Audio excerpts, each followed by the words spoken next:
is to package up an Etsy order that I got last night. It's for my golden retriever bookmark, so this one here, and she's asked for a coffee tassel colour, so I need to make that up because I've only got sage green and sky blue. This is the sky blue one, which no one has ordered, so that's definitely not a winner in terms of tassel colours. I'll probably replace it for a dusky pink mauvey colour. I think that would look nice with some of the designs that I've got. So she's asked for a coffee tassel colour, and coffee and chocolate. Which one would you say was which? So I'm pretty certain this should be chocolate and this should be coffee, but recently I've started doubting myself and also what people would assume was the right colour. I like my chocolate and my coffee both black, so both of them would look like that. But I think I'm going to go with this one as coffee, because if you add milk to coffee then it goes this colour. Yes, so I'm going to put that one onto a golden retriever bookmark and take that down to the post box. Some advice for you if you're thinking to use tassels in any of your products that you sell, or maybe you do at the moment. If you were to take a letter in, this is into a post office in the UK, it might be similar in different countries, I don't know. Then they pass it through a little perspex slot, and if it fits through then it can go into the post box with an ordinary stamp, basically just like an ordinary letter. But because of this little knobbly bit, it always gets stuck. And they measure it every time, and I'm sure they look at me and think, why don't you just go and put it in the post box? And then they pass it through this slot and then it gets stuck there, and they say, oh, what have you got in there? So I have to tell them the story every single time if it's a different post office attendant. When I went in to post a bookmark, they told me that I can just purchase a load of large letter stamps, which I did not realise. You obviously get the standard size stamps in the UK. Oh, these are both Christmas designs. But you can also get these large letter ones, which I'll now put onto my bookmark envelopes, and I can go straight to my local post box, which is 10 seconds from my house, and put it into there. So that's going to make life so much easier. So that's my next job, and then after I've done that, I'm going to crack on with some progress with my next portrait, and I'm going to send a photo of this to my client, this one to my client, to see if they're happy with it, and it'll be ready for a layer of varnish. I've started using spray varnish and it's been a game changer. Let me just show you the one that I use. Oops. My studio needs a tidy as well because there's stuff everywhere. So yeah, this is the spray varnish that I'm using, and it's just so easy. I think it works well on smaller paintings. If you had a particularly large canvas, you'd probably end up using an entire can. I did put up a Instagram post and a lot of people said they use it already, so I think I'm a bit late to the party on this one.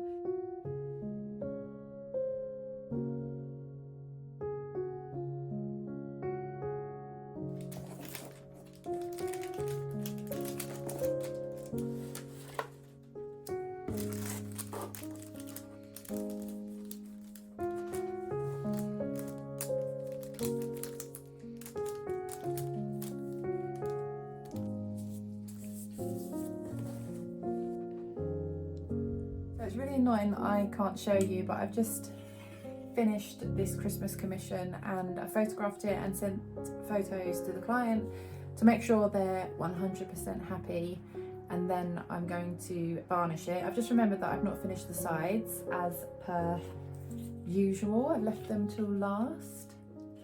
So I'm just going to work on those now, and hopefully I'll hear back from the client that they're all happy with it.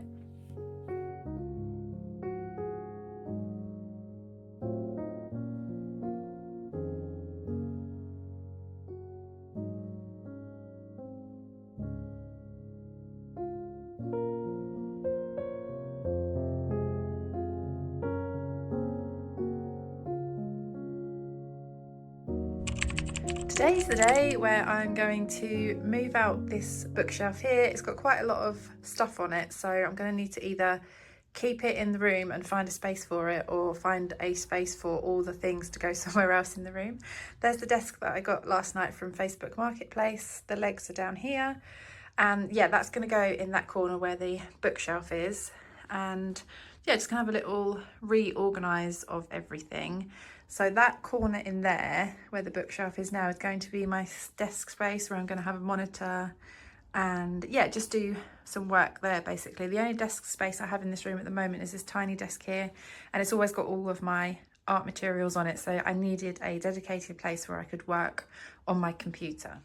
I'm gonna start off by going through all the stuff that's on these shelves and yeah, just organising it basically, and seeing if I can find other homes for it. Like this trolley down here I got recently. A lot of the things I've got on the shelf can go on the bottom where I've got my art mediums and paints and things. And I've also got those shelves up there.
As I was filming for this vlog, a company contacted me, and I hope I'm pronouncing their name right, La Mo Neon. I'll link their name down below. They contacted me just at the right time to ask if I wanted a neon sign. And as I was making this workstation area, I thought it would be a really, really lovely addition to go above the desk that I got from Facebook Marketplace. So I said yes, and this video is not sponsored, but I will always promote things that I get sent that I really, really love. And when this arrived, I was so happy with it. So I wanted to include it in this vlog. You basically create your own design. If you go onto their website, you can see some examples of designs that people have created in the past to give you inspiration. And then you can basically create your own design. You can make it however big or small you want. You can also choose your font. So I knew I wanted to include my name because it was going to go in my art studio. So I just kept things quite basic, and I had my company or business name, Alex Goddard Art, and I wanted to go for a warm white light. And you also get the opportunity to choose the kind of font you want as well. So I went with something that kind of matched my business branding. I've unpackaged the sign. I'm so happy with it. It looks really, really nice, like better than I even imagined. I went for the warm white light as well, so it's a really nice soft warm light, and it's actually quite bright. It comes with a dimmer switch as well, so you can turn it up and down. I'm not sure if this is the highest setting. Once it's all fixed into place, I'll have a little play around with the settings. But even though it's daytime outside, I can tell that it's going to provide quite a lot of light, which is good as well. So I may even be able to do my work over here just by using the light from this, but we'll see. And I've just checked all the fixtures and fittings according to the instructions, just to make sure everything's there before I start trying to fix it onto the wall. So my next job is going to go here, and I think I'm just going to put it slightly above the desk because I do want shelves here as well, and I think it's better to have the shelves sitting on top up here and then the sign, because obviously the sign's going to have a wire connecting to the mains power. So I think it's better to have that a bit further down. Not sure. Trying to figure it out. And I'm going to move all of this off now. It needs to be drilled into the wall, so it's going to create a bit of dust. So I'll just move everything off of here and pull this forward to protect it.